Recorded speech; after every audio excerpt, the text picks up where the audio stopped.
Hi folks, you're with Tacitus at your Pushback channel, and thank you for joining this radio live stream. In this essay, I'd like to talk about the rise of, and the concealed rise, I'll call it, of dictatorships pretty much all across the Western world. Now, the globalists sort of own all the major political parties. So the Greens, the centre-left, centre-right parties, they're all owned by the globalists. So the fringe parties that aren't likely to ever have any significant political clout, they're infiltrated, but not necessarily directly controlled. They don't need to control those guys. They've got no power. They can't really do the globalists any direct harm. So they're largely irrelevant, but they'll be infiltrated with agents that keep an eye on them just to make sure they don't look like they're going to be a threat. If any of those fringe parties get a leader that looks like they're really going to get traction amongst the public, then the globalists will arrange for some little tiny waif of a woman who's going to appear. He raped me, and you get all sorts of things like that, or the guy will be a pedophile or something. Yeah, they'll be, and don't sell the globalists short. If they want to arrange something like they can do it, and they've got the power to arrange outcomes in courts that they want, or senatorial commissions and committees what they want. So they've got the power to do all that. So in reality, are we already in a state of dictatorship? I would argue yes. And let's look at some of the examples of this. The COVID lockdowns. Now, there's a lot of dispute over whether the lockdowns worked, how well they worked, whether they worked at all. In places where the lockdowns were fairly mild, then the difference in outcomes appears to be almost non-existent between those that locked down hard. Now, in the case of, say, Australia, where the lockdowns were reasonably severe all across the country, but particularly in the state, the southeastern state of Victoria in Australia. Now, Australia has a federal government, state governments, so similar, I guess, in that sense to the United States. But in order to put the lockdowns, it's a democracy. You know, the people have to vote for the people they want in government and the government they want in office, that sort of thing. So now, whatever the flaws of that, it's still there, at least in appearance. And I would suggest the appearance is greater than the actuality of the people being able to exercise their will. Now, it may sort of surprise some people that those lockdowns, not necessarily in the fine detail of how they were executed and the police on the street and that sort of thing, but certainly the lockdowns themselves and the architecture of how the lockdown will be conducted, that sort of thing went through the parliament, so that the party in government had to vote for it, and unanimously. The party in opposition also had to vote for it, and the other major party, and then in the Senate, or the equivalent of the Senate in Victoria, the government did not have control, so they had to get not only the opposition parties but the minority parties, some of the minority parties, to go along with it. So really, if you look at the amount of people that was politicians that were saying, no, this lockdown is way too severe. No, we can't have that sort of police brutality on the streets. Wow, we can't have this, that, and the next thing happening. This is an outrageous imposition and a suspension of the legal rights of the citizens of that state. But nobody really did. There were a few outliers that mumbled a few things in the shadows, but not much. Now, for those who might have got up and said something, the media, which is of course also controlled by the globalists, made sure that those voices were not heard in the wider public domain. So they kept those quiet, and the media was very much on board with the lockdowns and the drama of it all, and so on, and the daily announcements of deaths and the like. Now, whether those deaths was a result of COVID or whether they were, people who were 100 years old and already very ill, that's another discussion. But all the deaths were thrown into one lump, and they were all asserted as being COVID deaths. And the information coming out now is that nearly all of those deaths were just old and very sick people who would have died anyway. They're already in a terminal condition, and so whether or not they had COVID or as a cause or even a contributing factor is again something that's quite murky, and the government, understandably, is trying to keep the situation as vague and again as murky as possible.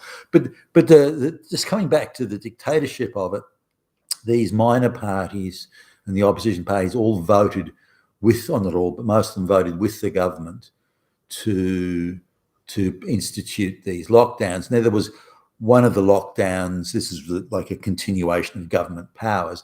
What the government was doing, by the way, was asking for dictatorial powers. It's an emergency. It's the biggest fucking emergency in the whole universe ever. We need dictatorial powers to combat it. And so they were seeking to get the parliament to vote dictatorial powers for them for usually fairly longish slabs of time, like 6 months, that sort of thing. Now, any politician worth a pinch of shit who believes they represent the people that voted for them, the people of the state, the voters, the electors, the citizens, who believes they represent those people, then they would go, no.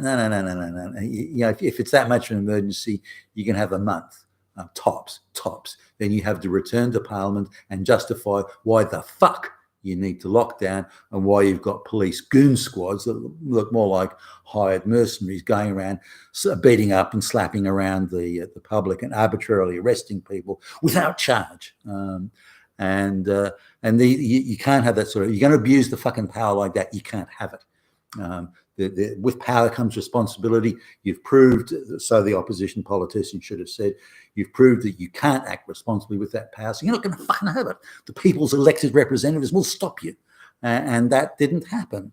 So really they all just read the globalist script and went along with it. And again, there's a few outliers, but nothing of substance, nothing that could threaten the government. Now, one of the lockdown sort of continuations, we want another 6 months type thing.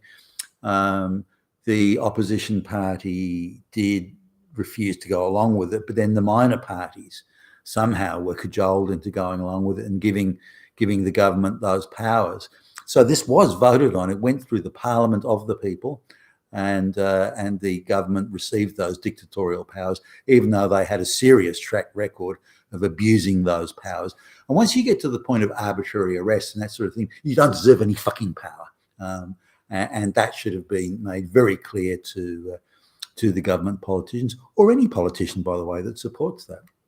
So it was, in my view, it was really the dictatorship exists now, not just there, but elsewhere around the world. Canada is a case in point, and Britain and so on. That really there were no voices raised against these lockdowns. So in effect, governments around the world were able to act in a dictatorial manner. Now, the invocation of it's an emergency, which is equivalent to saying we're about to be invaded by hordes of enemy soldiers, that sort of thing. Those sort of emergency powers are reserved for emergencies. Now, the idea of we think it might be an emergency, we're not absolutely sure that it won't be an emergency. We got some idiot expert who isn't worth a pinch of shit, and we've given him a lot of money, or her a lot of money, to say that it could be the worst thing, and the death toll could be hundreds of billions, and bodies will be lying around every. We told them to sort of say that, and they have. So now we've got that as justification.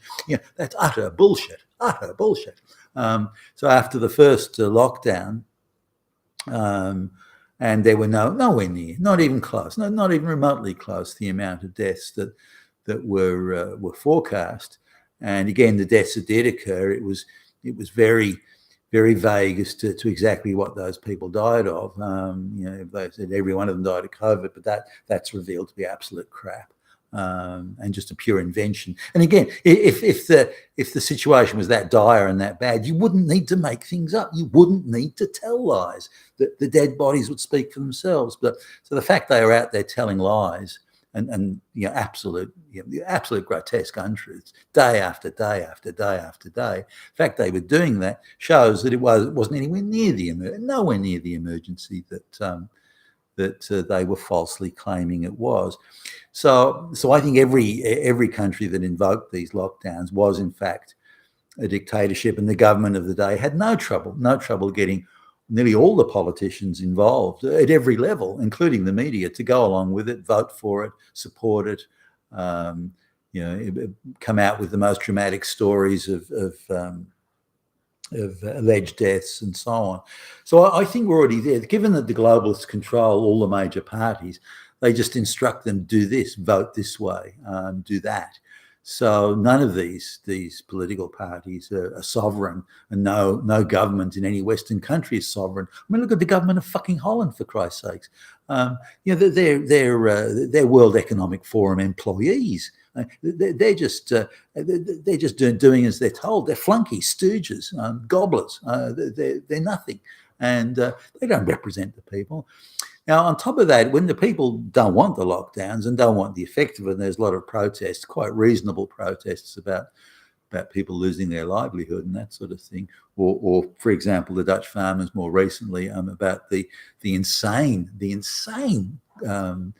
climate change policies that the government is forcing on the farmers who never wanted it and never asked for it, never voted for it. This too is an indication of what I see as Western dictatorship. These politicians are not that the people may theoretically vote for them, but the politicians report to the globalists, the World Economic Forum, and the flunky stooges that are all around them. They report to them. They're the boss, not the people. And the people aren't worth a pinch of shit. People aren't even the shit on their shoes. They report to the globalists.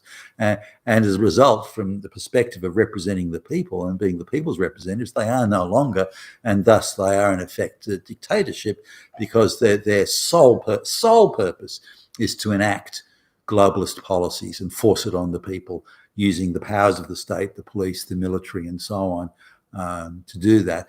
And it's staggering how casually and easily and without thought or regard that these Western politicians who once did represent the people, how they use all the apparatus of the state to crush and destroy any dissent, any disagreement in implementing those globalist policies.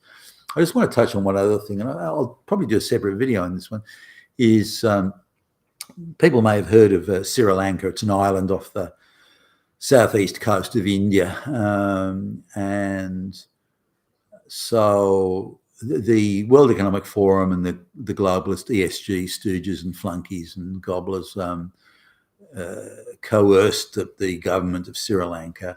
I should point out Sri Lanka's got a population of, I don't know, 25 million or thereabouts, and their annual per capita income's about high 2,000, approximately $3,000 per annum. So it's a poor country, not quite in the dirt poor stage, but pretty close, and certainly heading there now. So the World Economic Forum and the goons, globalist goons, put the heavies on the Sri Lankan government to go what they said completely organic, but to stop using nitrogen fertilizers and so on. So the most successful and most productive fertilizers known to man in human history, they're saying to these people, these poor farmers, and agriculture plays a big part in the economy of that poor island, to say you can't use fertilizers anymore. Everything has to be organic and natural. Now the food production fell about ballpark about 40%. There are other factors like the COVID stuff, supply chain disruption, but if you look at the fall in food production, and these people aren't eating well, they don't have a pristine diet, not a Western diet, far from it. So they lost. the food production fell to such an extent they're now starving, but because the economy is shot to pieces, they can't afford to import food, and because they're in such huge debt, because of the loans and the economic situation they ended up in, trying to switch to organic farming. They've lost their export income, that sort of thing. Because they're in that situation, if you look at the population of Sri Lanka, if it fell by about a third, give or take, maybe a little bit more, but say if it fell between 30 and 40%, they could be self-sustaining with a small export surplus.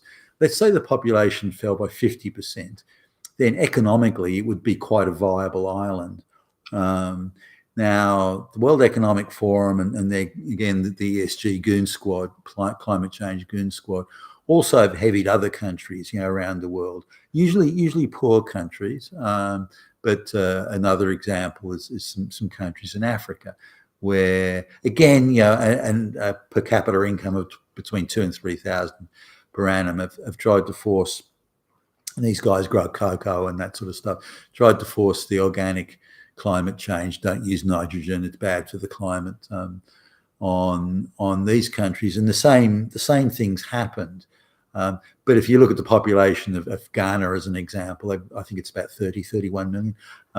Again, if the population fell to about 17 million, 18 million, they could probably do quite well. It would be economically viable.